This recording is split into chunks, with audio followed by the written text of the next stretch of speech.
जैसा कि हमने लास्ट एपिसोड में देखा था कि तेंग हाउ ने गोल्डन क्रोकोडाइल किंग को हरा दिया था और इसी के साथ इस एपिसोड की शुरुआत होती है। एपिसोड की शुरुआत में Teng how golden crocodile king के पास आता है और उससे कहता है कि ओ मैं तो तुम्हें अपना नाम बताना ही भूल गया। तेंग हाउ का नाम सुनते ही गोल्डन क्रोकोडाइल किंग के चेहरे के रंग उठ जाते हैं, क्योंकि अब उससे तेंग हाउ की पावर के बारे में पता चल गया था कि वो कितना ज्यादा पावरफुल है। और इसके बाद Teng how golden crocodile king से कहता है कि तुम अभी भी स्ट्रांग नहीं हो, जिसके बाद वो उसको वहीं पर जिंदा छोड़ देता है और वहां से जाने लगता है और अपने सभी लोगों को वहां से चलने के लिए कहता है। इसके बाद हम देखते हैं कि वहां पर जो सभी लोग सैनिक जिंदा बच गए थे और हाउतियान हैमर के सभी लोग तेंग हाउ के पीछे पीछे चलने लगते हैं और उन्हें रोकने की हिम्मत सोल एम्पायर के किसी भी सैनिक की नहीं होती, यहाँ तक कि वो इन्हें आगे जाने के लिए रास्ता भी देने लगते हैं। और उन्हें जाता हुआ देखकर गोल्ड क्रोकोडाइल किंग खड़ा होता है और कहता है कि लगता है मैं बूढ़ा हो गया हूँ और मैं अपने ओपोनेंट से हार गया हूँ। जिसके बाद हमारा सीन चेंज होता है और हमें गुआंगलिन को दिखाया जाता है,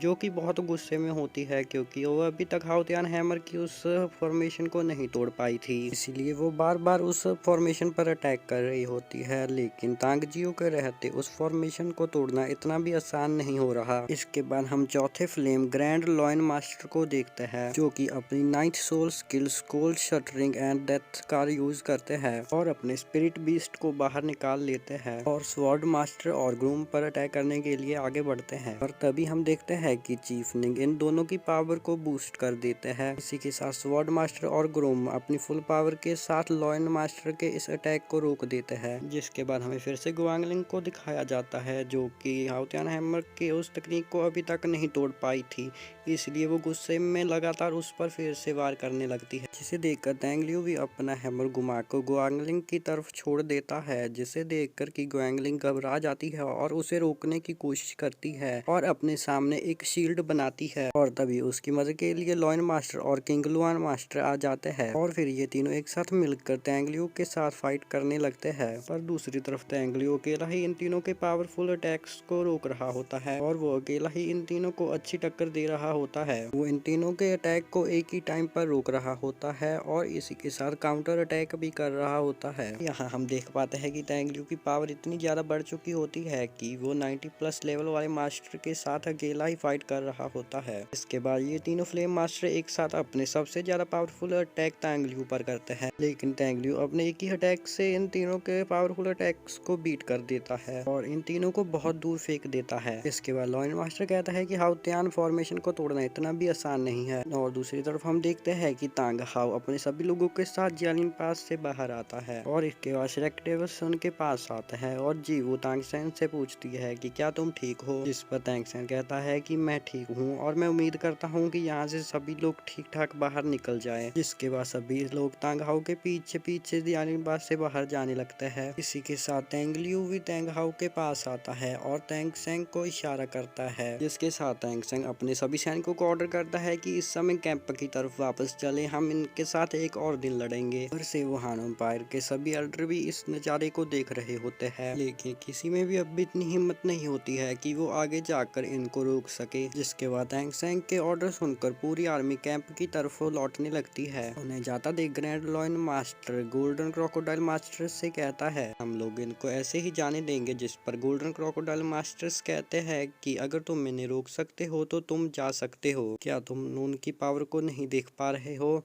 और इसी के साथ ये एपिसोड यहीं पर ख़त्म हो जाता है। अगर आपने अभी तक हमारे इस चैनल को सब्सक्राइब नहीं किया है तो इस चैनल को जल्दी से जल्दी सब्सक्राइब कर लीजिएगा, ताकि इसका नेक्स्ट एपिसोड भी आप जल्दी से जल्दी देख पाए।